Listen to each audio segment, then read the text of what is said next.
Hello, everyone, and welcome to the Asher Marketing Podcast. I'm Anthony Giuliano, and my guest this week is Jenny Murphy. Jenny, hello. Hi. Thank you for being on the podcast. Thank you for having me. You have the distinction, or maybe I have the distinction, of having a guest on the podcast who has known me for the longest time in my professional life, because you and I worked together in the late 1990s, before my son was born, at Northeastern REMC.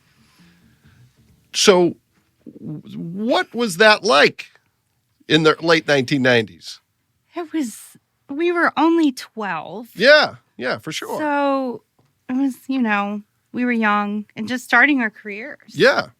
And that was like your second job, correct? It was my second job. Yeah, and I think it was my first job in Indiana. It's kind of my first real job doing like what I wanted to do. Yeah. So. And you also, I think, are the person I've worked with the most in different capacities who has been on the podcast. Yeah. Yes, because we worked together at Northeastern REMC, and then we worked together here at Asher, and now you're at Indiana Tech, a client of Asher, and we still work together. So you keep trying to get away, and we keep working together. I kind of feel it could be the same way, though. It goes both ways. Maybe you're the one to know. Well, let's sort all that out. All right. Well, thanks for doing this. As you know, we talk about career path, which we've already started talking about, but we'll dig into that a little bit more. Then we'll talk about the organization you work for, Indiana Tech. We'll talk about some of the things you're working on, and then we'll do a shorter version of questions at the end. But let's start with career path. So you grew up in Fort Wayne, correct? Yep, Fort Wayne, born and raised. All right. So tell me, when do you start thinking about what you want to do with your career? And where are you headed? And do you continue down that path, or do you go in a completely different direction? Mm-hmm. I would say for me, it started in high school, and I got involved in what was then newspaper and yearbook, and really kind of found something that I enjoyed doing. Had a really great teacher who encouraged us to kind of explore different career options, So I learned more about things other than reporting. And always knew that I enjoyed writing. And so I really think that's kind of where I made up my mind, like, yes, this is what I want to do. So when I went to school, I majored in English and communication media and focused a lot on writing. And so I've been pretty fortunate that I kind of knew at a young age, and it actually panned out. I actually enjoyed doing what I thought I was going to enjoy doing. Yeah. So how do you find your way to Northeastern after school? Is it an ad in the paper, or is it someone who knew about the job? How did you find? And I think, didn't you replace a woman whose name was Jenny Murphy? I did. Yeah, I remember that was the big controversy. Everyone was like, there's a woman coming in named Jenny Murphy, and she was replacing the other Jenny Murphy, which is weird, and I've never experienced that again in my career. Nor have I. Yeah. So how do you find out about that job? So honestly, I think for that job, it was a newspaper advertisement, which at the time was one of the ways you actually found jobs. Sure. Yeah. And I had been working for another agency here in Fort Wayne. It was kind of my first job out of school. Yep. And so I had made some connections through IABC, which was a professional organization that was more active then, I think, than it maybe is now. Yep. And so through that, I knew a few people and was familiar with my boss at Northeastern REMC. And so, the day that I went to interview was actually the day before my wedding. Oh, wow. Okay. And so it was so funny because at the end of the interview, Mike asked me, so do you have big plans this weekend? And he said, well, actually, I'm getting married tomorrow. Yeah. And he's just like, oh, what's your new last name going to be? And I said Murphy. And the look on his face. And I thought, what did I say wrong? Yeah. He just looked like somebody had died or something. And he was like, no way. He thought someone was playing a joke on him. Yeah. And I had no idea. And this is the esteemed Mike DeFrew, who you and I both worked with. Pretty good boss to start with. Very good. Very fun, and probably pretty easy to work with, I would assume. Yes, absolutely. I had it was a great experience. And with him, I was able to do more design work at the time and some writing. And he was just really great about kind of bringing me in on a lot of different projects. He was very involved with economic development in Whitley County. And so I was able to kind of learn more about that side of things and Yeah, It a was- lot of it was a good variety in that experience. job. Mhm. Yeah. Okay. So you're there for about 2 years, correct? And then you go to Lutheran. Do I have that right? Nope. Then I went to what was IPFW at the time. Aha, Purdue that's right. Fort Wayne. Okay, yeah, So yeah. it was actually the School of Visual and Performing Arts. Okay. For a marketing and development type Okay. position. Okay. And how long are you there, and why do you decide to do something else? So I was there for about 2 years, Mhm. and then we had our first child. Ah, okay. Then my daughter came along, and I realized that at that time I didn't really want to continue working full time Yep. if I didn't have to. Yep. And so that kind of took me home for a few months. Okay. And had a few part-time jobs in between Yep. before I went to Lutheran. Okay. All right. So you're at Lutheran for how long? You're asking me hard questions. Oh, sorry. No. I think I was at Lutheran for about 5 years. Okay. Yeah. And you and Matt Baer worked together during Yes. that time. Matt Baer, who you now work with Yes. at Indiana Tech. It all comes together. Okay. So what is your role at Lutheran? What type of work were you doing? I was public relations coordinator. Okay. And so I All right. worked with our director of PR Yep. on media relations. And I kind of took he took kind of the hard news side of Mhm. things, and he took the difficult questions that would come And is in this from the Jeff media. Thomas? Jeff Thomas. Okay. All right. Yeah. Yep. And then I was more the soft news, good stories, Yeah. just kind of getting the word out about things that were happening at Lutheran. Okay. The good news kind of stuff. All right. And from there, do you go to Brotherhood Mutual? Do I have that right? Yes, that is Okay. correct. I finally got one right. That Okay. is correct. So what were you doing at Brotherhood Mutual? Why did you choose to work there? What was that transition like? So when I was at Lutheran, I was lucky enough my kids were really young, and I was working part-time Yep. at Lutheran. Mm-hmm. And then actually one of somebody who I went to school with reached out to me, Lisa Grody. Uh-huh. She was at Brotherhood. Yep. And she said, "Hey, I need a good writer. Yep. And I'm looking for, to fill this spot. And I thought of you." Yeah. And I said, "I'm not really interested in going back to work full time yet." Yeah. Of course, they changed my mind. They Yeah. worked with me. I think my son was getting ready to go into first grade. Uh-huh. And so it was a really, really good transition. It was a great company to work for. Yeah. Yeah. And I was there for about 7 years. 7 years. Yes. Okay. All right. Thank you for not allowing me to make another mistake. And then you come and you work at Asher, And I correct? came to Asher And you were at Asher for a couple of for years? a couple of years. Okay. So tell the world or our podcast listeners, what was Asher like for you? And blank slate, talk about whatever you want to talk about. What was it like working here? Well, in all honesty, I have to say that it was one of my favorite jobs. That's what I was hoping you Yes. were going to say. Okay. Yeah. And it really was. Okay. Because obviously I'd been on client side Mhm. through most of my career, except Yeah. for the first few months out of school.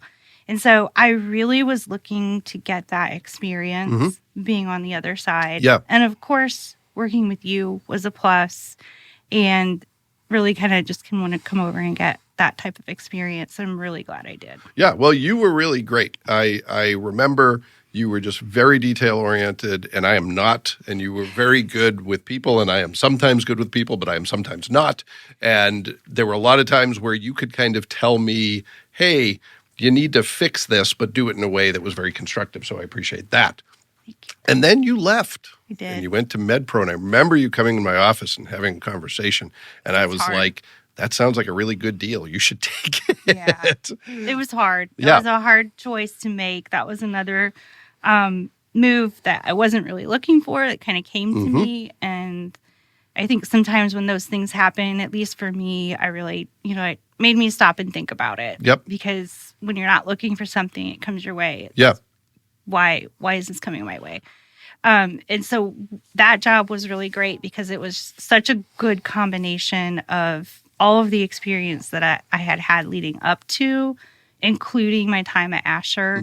And I think this is what I would say about my time at Asher is like just my relationship and project management skills really took off, and everything kind of clicked into place for me as far as my interests and where I could see myself going Yep. from there. Yeah. Well, in a really great company, a Berkshire Hathaway company, and you got to work with Reed Trumbull, who formerly is at Asher, and Yes. Andrew Booth, and all kinds of great people. Yeah. And you're at MedPro altogether for how long? For about 2.5 years. Okay. And Yeah. then you go to where you are now, correct? Yes. And tell us where you are now and what your role is, and then we'll talk a little bit about that entity. So now I moved over to Indiana Tech, Mm-hmm. and Matt Baer, who I had worked with at Yep. Lutheran, actually reached out to me about the open position. And he said he really should take a look at this. I wasn't looking to make a change, but when I read the job description, my first thought was, I think this is a job that I've always been working toward. What made you think that? I think it was just a combination of, I could really see how my experiences that I had had prior fit. And it was that next move up for me that I had been looking for. Yeah. And I think that's why I had a few years of moving around where I would stay somewhere for a couple of years and then move on to something else. And I think it's because I was looking for that fit. Yeah. Yeah. Well, it sounds like you kind of built on past experiences and brought together that cumulative experience in a really good way. Yes. So how long have you been at Indiana Tech now altogether? Almost 4 years. Okay. All right. Yeah. So I think most people know what Indiana Tech is. And if you've listened to this podcast, we've had Brian Engelhardt as a guest and Julie Farrison and Amber Owens, as well as Stacy Luger-Britton on the faculty side. But you work for a really distinct part of the university. So talk a little bit about your role and what your focus is and why it's important to Indiana Tech. Mm-hmm. So I'm the director of marketing for Indiana Tech's adult and online education programs. So I always tell people, while we have a really beautiful and growing campus here in Fort Wayne that serves our traditional students, and there's so many good things going on there, I spend most of my days focused on things that are happening outside of Fort Wayne and for all of our students that we have who are online. And I work with admissions representatives in 16 different locations in Indiana and Kentucky, and student support people, and just making sure that they have the tools and the resources that they need to interact and not just recruit students, but make sure they have what they need as they're going through their educational journey. So our adult students are mainly online. Our classes are 6 weeks long. They start at 8 different points throughout the year. So we're constantly enrolling students year-round. Yep. And these are adult working professionals. They have families. They have responsibilities. They're just like you and I. And they're going back to school to either finish a degree or maybe get their master's degree. Some of them are going to school for the first time. So it is a very different audience. And what about that is fulfilling for you? What do you like about that work, working with that cohort of students?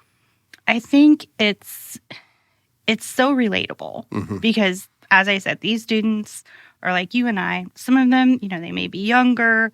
Higher ed is really changing, and the pandemic has just kind of forced that full speed ahead. And so the needs of students and what they're looking for in higher ed is changing. And I just think that Indiana Tech is really in a good spot to be able to meet those needs. Yeah. Yeah. Well, my experience there as a student, and I want to hear about your experience as a student too. My experience as a student was that it was very different than experiences I had had at other institutions, where it was very student focused. The administrative part was super easy. The classes weren't easy, but they made it easy to go to school there. And this was even back in the early 2000s, and I imagine it's only gotten better at that.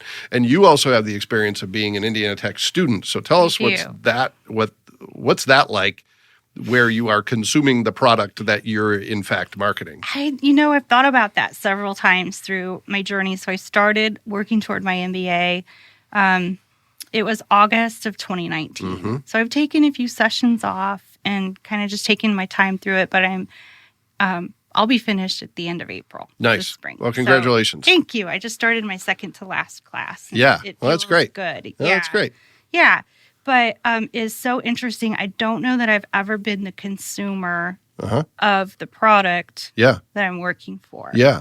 And I've learned a lot. I'm very grateful, obviously, to have had the opportunity to earn my master's degree, but it's been so helpful for my work too. What are some of the things you've learned? Some of the main things you've taken away from that? I think one of the things that I'm most happy about and proud of is I can honestly say that the messages that we create and the stories that we tell are true to life and they're accurate. Yeah. Because I am that student. Yeah. And I have been that student who has thought, man, do I take a session off? Do I just keep going? Yeah. If I take a session off, I might not continue. Mm-hmm.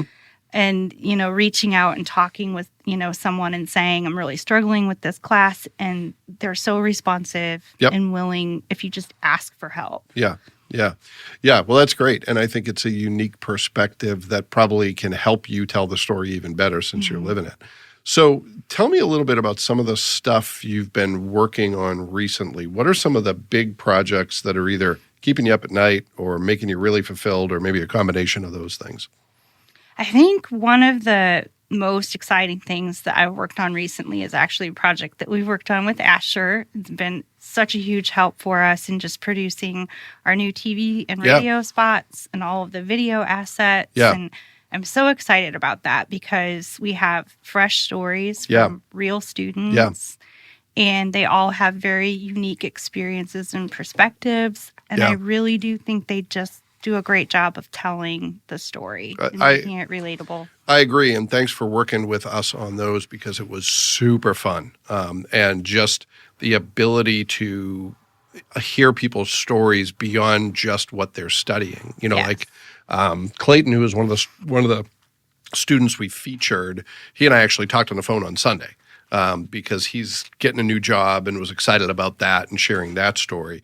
So that's where really I can relate to that 100%, because when you see people who are willing to share how their experience at Indiana Tech transformed their lives and their careers, it makes it super worthwhile. And they're also, Matt, Clayton, Desmond, and Carly were all great people. They were just super fun to work with. Yeah. I agree. Brian and I were talking about Clayton's job change yesterday. And I was asking, we created all of this content kind of focused on the industry he was working in at the time. And could we still use this? And I thought Brian had a really good point, which is this is kind of what we're in the business of doing, is helping people advance their careers. For and sure. That's exactly what he's done. For sure. And so it is kind of a really cool next step.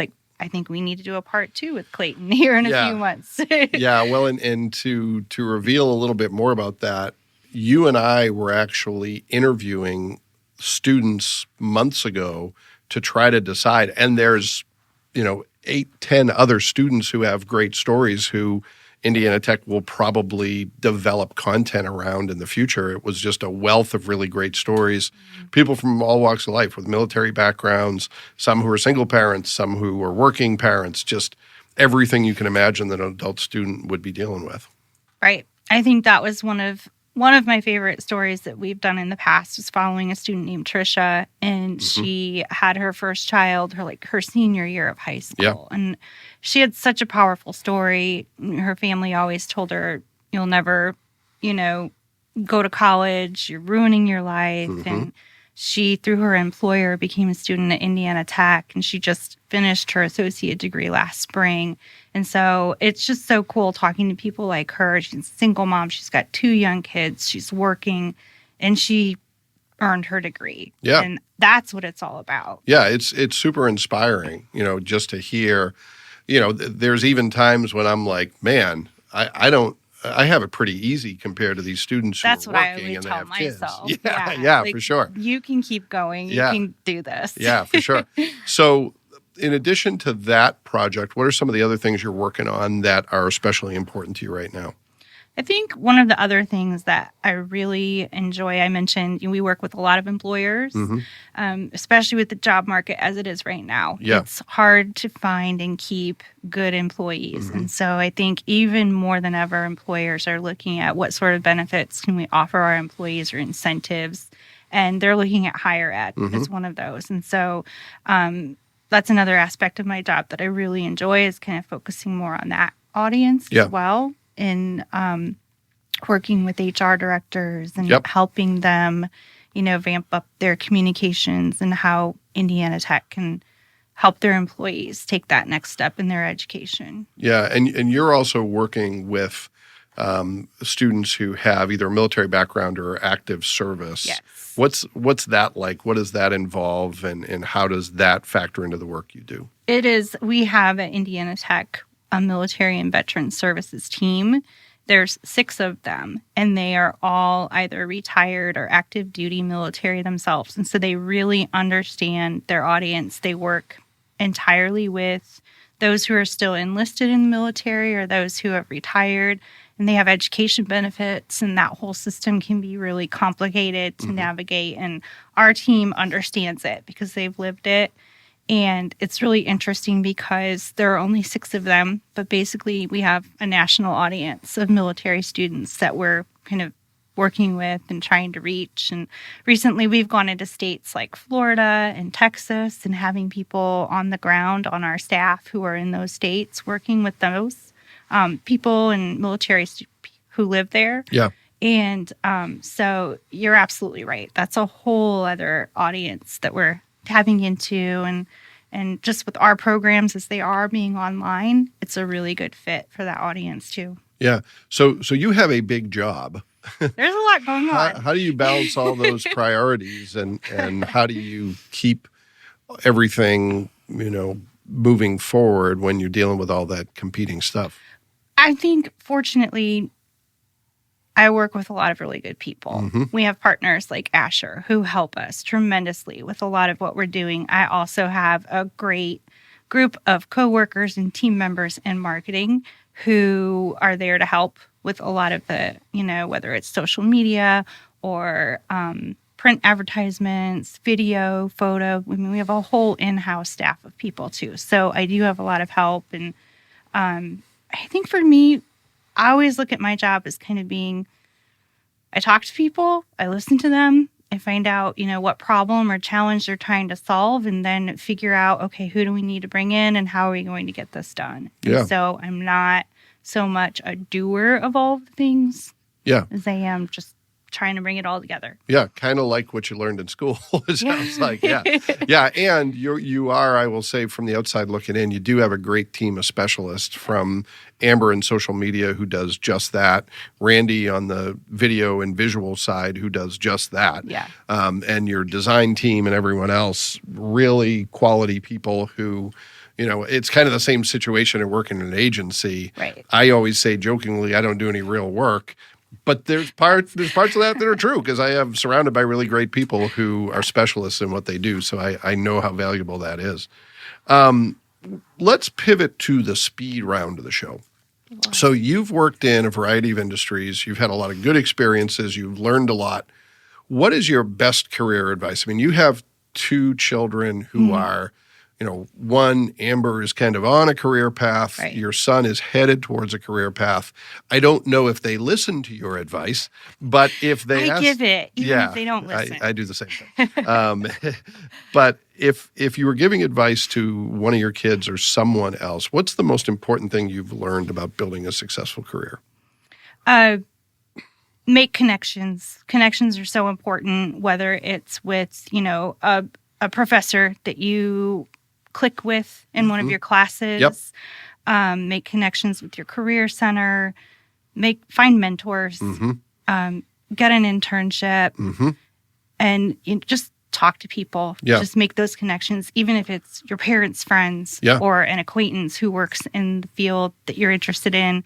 And just don't be afraid to ask. Yeah. And it's been especially interesting watching my daughter's path as she's out of the state of Indiana. And so not having the benefit of being able to tap into our connections, having lived and worked in Fort Wayne all our lives, it's interesting to watch her path because it's that much more difficult. Yeah. Because she doesn't have those natural connections, but she formed some with a couple of professors when she was in school, and she's gone back to them at different points, and she's learned they're more than happy to help. Yeah. And she made that decision super young. When did she move out on her own?